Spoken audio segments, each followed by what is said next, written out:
चमेटा राजा जी, चमेटा राजा जी, चमेटा राजा जी, होई बेटा राजा जी, होई बेटा राजा जी, होई बेटा राजा जी, होई बेटा राजा जी। पानी 14 बरिस से बाझ जाएम देवघर ना माने मयाज, काहे मारता हमके चमेटा राजा जी, चमेटा राजा जी, चमेटा राजा जी, होई बेटा राजा जी, होई बेटा राजा जी, होई बेटा राजा जी, होई बेटा राजा जी।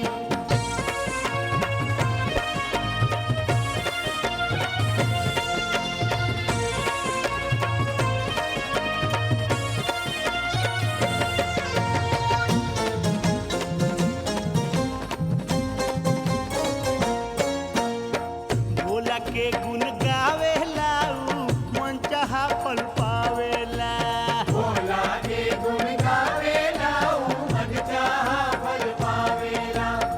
भोला के गुण गावेला ऊ मन चाहा फल पावेला, भोला के गुण गावेला ऊ मन चाहा फल पावेला। एगो गेरुआ में साड़ी रंगा दो, फूलपत्ती से कांवर सजा दो, जल भरे खातिर ला दो तुगो मेटा राजा जी, मेटा राजा जी, मेटा राजा जी, होई बेटा राजा जी, होई बेटा राजा जी, होई बेटा राजा जी, होई बेटा राजा जी।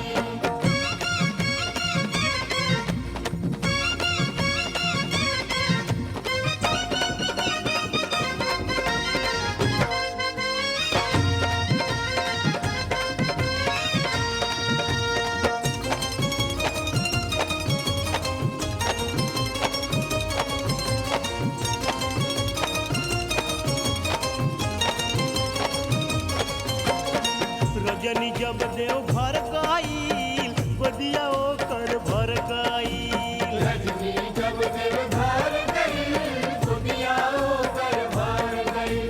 रजनी जब देव घर गईल, गोदिया ओकर भर गईल, रजनी जब देव घर गईल, गोदिया ओकर भर गईल। सब कहेला बतियाई साचा, उनकर होला ना बर दिहल काचा, सुख जिंदगी भमिली भर पेटा राजा जी, भर पेटा राजा जी, भर पेटा राजा जी, होई बेटा राजा जी, होई बेटा राजा जी, होई बेटा राजा जी, होई बेटा राजा जी।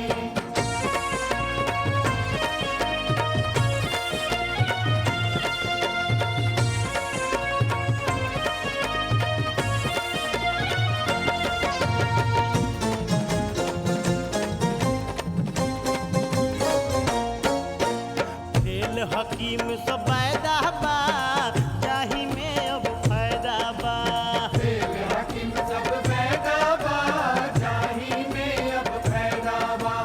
खेल हकीम सब फायदा बा, जाही में अब फायदा बा, खेल हकीम सब फायदा बा, जाही में अब फायदा बा।